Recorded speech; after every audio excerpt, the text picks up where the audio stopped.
20 సంవత్సరాలుగా తెలంగాణ ఉన్నటువంటి యావత్ ప్రజానీకమంతా కూడా పోరాడి తెలంగాణ రాష్ట్రాన్ని సాధించుకుంటే కాంగ్రెస్ పార్టీ ఈరోజు తెలంగాణ ఇస్తామంటూనే మరొక వైపు హైదరాబాద్పై గవర్నర్ శాంతి భద్రత పేరిట గవర్నర్కు అధికారాలు కట్టబెట్టడాన్ని ఇలా తెలంగాణ ప్రజానీకంగా తెలంగాణ విద్యార్థులుగా తీవ్రంగా ఖండిస్తున్నాం.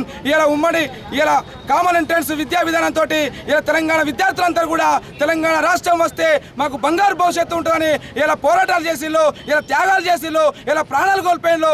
ఇలా వచ్చే తెలంగాణలో ఇలా ఉమ్మడి కామన్ ఎంట్రన్స్ విద్యా విధానంతో ఇలా తెలంగాణ ఉన్నటువంటి విద్యార్థులకు నిరుద్యోగులకు నోట్లో మట్టి కొట్టేటువంటి అవకాశం ఉంది. కాబట్టి ఈ విధానాన్ని మొత్తం కూడా సవరించాలని మేము గతంలో పోలవరం ప్రాజెక్టును మొత్తం కూడా రద్దు చేయాలని 4 లక్షల ప్రజలను ముంచేటువంటి పోలవరం ప్రాజెక్టును విధ్వంసకర అభివృద్ధిగా మేము పరిగణిస్తూ రద్దు చేయాలని కూడా మేము పోరాటాలు చేస్తుంటే ఒకవైపు సవరణలు చేయాలని ఇలా కేంద్ర ప్రభుత్వానికి మేము చాలాసార్లు కూడా నివేదిక ఇవ్వడం జరిగింది. తెలంగాణ ప్రజా ఫ్రంట్గా విద్యార్థి సంఘాలుగా మేము నివేదిక ఇవ్వడం జరిగింది. అయినప్పటికీ కూడా ఇలా కేంద్ర ప్రభుత్వం కేబినెట్లో సమావేశంలో ఈరోజు తెలంగాణ ప్రజలకు ఆకాంక్షలకు వ్యతిరేకంగా కేంద్ర కేబినెట్ ఆమోదం చెప్పడాన్ని ఇలా మేము తీవ్రంగా ఖండిస్తున్నాం. ఇలా ఆంక్షలతో కూడిన తెలంగాణ రాష్ట్రాన్ని ఇవ్వడాన్ని ఎట్టి పరిస్థితుల్లో మేము ఒప్పుకోము. ఇలా తెలంగాణ ప్రజలు ఎలాంటి తెలంగాణ అయితే కోరుకున్నారో ఇలా ప్రజల తెలంగాణ వచ్చేంత వరకు కూడా మా పోరాటం కొనసాగుతుంది. ఆ దిశగా ఈరోజు కేంద్ర కేబినెట్ ఆమోదాన్ని నిరసిస్తూ ఈ నెల ఫిబ్రవరి 11న మొత్తం తెలంగాణలో ఉన్నటువంటి విద్యా సంఘాలందరం కూడా ఈరోజు సమావేశమై ఈ నెల 11న తెలంగాణ బంద్ పిలుపుకు మేము పిలిపిస్తున్నాము. ఈ తెలంగాణలో ఉన్నటువంటి ప్రజా సంఘాలు ఇలా అన్ని సంఘాలు కూడా రాజకీయ పార్టీలన్నీ కూడా ఈ నెల జరిగేటువంటి 11న బంద్ పిలుపుకు సంపూర్ణ మద్దతు తెలియజేసి ఈ బంద్ను విజయవంతం చేసి ఈ కేంద్ర ప్రభుత్వానికి ఒక హెచ్చరిక పంపాల్సిందిగా రాజ్యసభకు ఆ రోజు పంపేటువంటి ఇలా బిల్లులు ఖచ్చితంగా సవరణ జరపాలని కూడా హెచ్చరిక పంపాలని కూడా యావత్ తెలంగాణ ప్రజానికానికి ఇలా మేము విజ్ఞప్తి చేస్తున్నాం. అదేవిధంగా ఇలా భారతీయ జనతా పార్టీ ఇలా ద్వంద్వ నీతిని అవలంబిస్తూ చంద్రబాబు మాటలకు తలొగ్గి ఇలా సమన్వయం పేరిట మరోసారి కుట్రలు తెలియపుతుంది. ఆనాడు ఇలా ఒక్క ఓటు 2 రాష్ట్రాలని మోసం చేసి మళ్ళీ ఈనాడు కాంగ్రెస్ ప్రభుత్వం ఇస్తే మేము ఒప్పుకుంటాము, మేము బిల్లుకు ఆమోదం చెప్తామని చెప్తూ మళ్ళీ ఈ సమయంలో కీలక సమయంలో ఇలా మాట మార్చుతున్నటువంటి బీజేపీ పార్టీని కూడా ఇలా తెలంగాణ ప్రాంతంలో పొందబెడతామని కూడా ఈ సందర్భంగా మేము హెచ్చరిస్తున్నాం.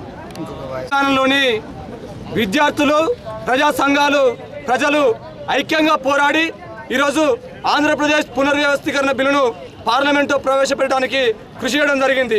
అయితే ఆ బిల్లులో చిల్లులు ఉన్నాయని చెప్పేసి తెలంగాణ ప్రజలంతా కూడా ఈరోజు గుర్తించిళ్ళు. ఆ చిల్లులు ఏంటి అంటే పోలవరం ప్రాజెక్టుకు జాతీయ హోదా కల్పించడం అనడం, అదేవిధంగా ఉమ్మడి ఎంట్రన్స్ అనేది తెలంగాణలో ప్రవేశపెట్టడం అనేది, ఉమ్మడి అవకాశాలు విద్యా అవకాశాలు అనేవి తెలంగాణలో ప్రవేశపెట్టడం అనేది ఎట్టి పరిస్థితుల్లో కూడా మేము సాధిస్తలేం. అదేవిధంగా గవర్నర్కు పాలన కల్పించడం అంటే తెలంగాణ ప్రజలందరినీ కూడా బానిసలుగా మార్చడం అనేది ఇది ఒక బ్రిటిష్ హయాంలో జరిగేటువంటి పద్ధతి. దీన్ని పూర్తి స్థాయిలో కూడా మేము వ్యతిరేకిస్తూ ఉన్నాం. ఉమ్మడి రాజధాని అనేది చరిత్రలో ఎక్కడ కూడా లేదు. గవర్నర్కు పాలన అప్పచెప్పడం, ఉమ్మడి రాజధాని 10 ఏళ్ళు పెట్టడం అంటే భవిష్యత్తులో హైదరాబాద్ను కేంద్రపాలిత ప్రాంతాల్లో వేయడమే. ఈ కుట్రను మేము అందరం కూడా తీవ్రంగా వ్యతిరేకిస్తూ ఉన్నాం. ఈ కుట్రలన్నింటినీ కూడా వ్యతిరేకిస్తూ ఆదివాసులకు అండగా నిలబడుతూ పోలవరం ప్రాజెక్టును బేషరతుగా రద్దు చేయాలని చెప్పేసి ఈ సవరణలన్నింటి కూడా ఆంధ్రప్రదేశ్ పునర్వ్యవస్థీకరణ బిల్లులో మీరు ప్రవేశపెట్టాలని చెప్పేసి ప్రతి ఒక్క పార్లమెంటు సభ్యుడి మీద మేము ఒత్తిడి చేయడంలో భాగంగానే మేము ఎల్లుండి 11వ తారీఖున మా బంధుకాలను పిలుపునివ్వడం జరుగుతున్నది. దీంట్లో అన్ని విద్యార్థి సంఘాలు దాదాపు తెలంగాణ వ్యాప్తంగా 20 విద్యార్థి సంఘాలు ఈ బంద్లో పాల్గొంటూ ఉన్నాయి. ఈ బంధు కార్యక్రమాన్ని అశేష ప్రజానీకం మొత్తం కూడా పాల్గొని విజయవంతం చేయాల్సిందిగా మా నుంచి విజ్ఞప్తి చేస్తూ ఉన్నాం. కార్మిక, కార్షక, మేధావి, విద్యార్థులు అందరూ కూడా ఈ బంద్లో భాగస్వామ్యం అవుతూ ఈ బంద్ను విజయవంతం చేసి సవరణలు ప్రతిపాదించి ఆంక్ష లేని తెలంగాణను సాధించాల్సినటువంటి అవసరం ఉన్నది. అప్పుడు మాత్రమే అమరుల ఆశయం కొనసాగిస్తాం. ఒకవేళ ఇది కనుక జరగకపోయినట్లయితే శంషాబాద్ విమానాశ్రయంలో ఏ పార్లమెంట్ సభ్యుడు కూడా అడుగుపెట్టడు. వాళ్ళని అక్కడి నుంచి అడుగుతాను జరుగుతాం. ఏ రాజకీయ పార్టీ అయితే దీనికి వ్యతిరేకంగా వివరిస్తుందో ఆ రాజకీయ పార్టీని తెలంగాణలో బొందబెడతాం. గ్రామాన రాజకీయ పార్టీ యొక్క గద్దెలు కూడా కొడతామని చెప్పేసి ఈ సందర్భంగా తెలంగాణ విద్యార్థులకు అందరం కూడా హెచ్చరిక జారీ చేస్తాను. ప్రతి ఒక్క మిత్రుడు, ప్రతి ఒక్క ఇంటి నుంచి కూడా, ప్రతి ఒక్క జేఏసీ కూడా ఈ బంద్ను విజయవంతం చేయాల్సిందిగా అన్ని విద్యార్థి సంఘాల తరఫున ఈరోజు పిలుపునిస్తా ఉన్నాం. జై తెలంగాణ. 60 సంవత్సరాల తెలంగాణ ప్రజల ఆకాంక్ష 11వ తారీఖు రోజు పార్లమెంట్లో బిల్లు రూపంలో ప్రవేశపెడుతున్న కాంగ్రెస్ పార్టీ ఒకవైపు తెలంగాణకు అనుకూలం అంటూనే, తెలంగాణ రాష్ట్ర ఏర్పాటుకు కట్టుబడి ఉన్నాం అనుకుంటూనే అనేక ఆంక్షలు తెలంగాణ రాష్ట్ర నిర్మాణంలో అనేక ఆంక్షలు పెట్టడం జరుగుతూ ఉన్నది.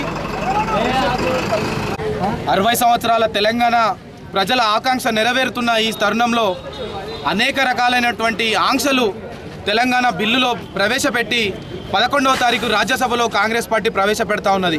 ఒకవైపు తెలంగాణకు మేము అనుకూలం, తెలంగాణ రాష్ట్రానికి కట్టుబడి ఉన్నాం అంటూనే అనేకమైన సవరణలను ప్రతిపాదించకుండా ఆమోదించకుండా అలాగే పార్లమెంట్లో బిల్లు ప్రవేశపెట్టి తెలంగాణ ప్రజలను మళ్ళొక్కసారి మోసం చేయడానికి ప్రవర్తిస్తూ ఉన్నది. ఈ బిల్లులో చూస్తే ఒకవైపు పోలవరం ప్రాజెక్టుకు జాతీయ హోదా కల్పించడం, విద్యార్థులందరికీ ఉమ్మడి కామన్ ఇంట్రెస్ట్ను పెట్టడం, అదేవిధంగా అనేక రకమైనటువంటి ఆంక్షలతోటి తెలంగాణ బిల్లును పార్లమెంట్లో ప్రవేశపెట్టబోతూ ఉన్నారు. తెలంగాణ ప్రజలు ఆంక్షలు లేని తెలంగాణను మాత్రమే కోరుకుంటున్నారు తప్ప ఆంక్షలతో కూడినటువంటి తెలంగాణ ఎట్టి పరిస్థితిలో తెలంగాణ ప్రజలకు ఆమోద్యం కాదు. 10 సంవత్సరాల ఉమ్మడి రాజధాని కూడా ఈ భారతదేశ చరిత్రలో ఇప్పటి వరకు ఎక్కడా లేదు. శాంతి భద్రతల అంశాన్ని కూడా గవర్నర్ చేతిలో పెట్టడాన్ని మేము విద్యార్థి సంఘాలుగా తీవ్రంగా నిరసిస్తూ ఉన్నాం.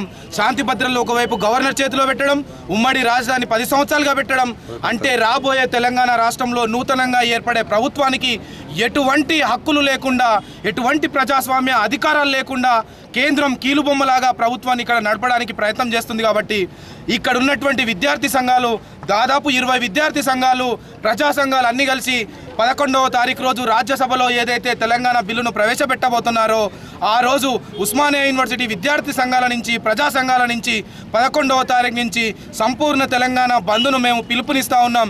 దయచేసి తెలంగాణ ప్రజలకు ఒక విన్నపం కోరుకుంటా ఉన్నాం.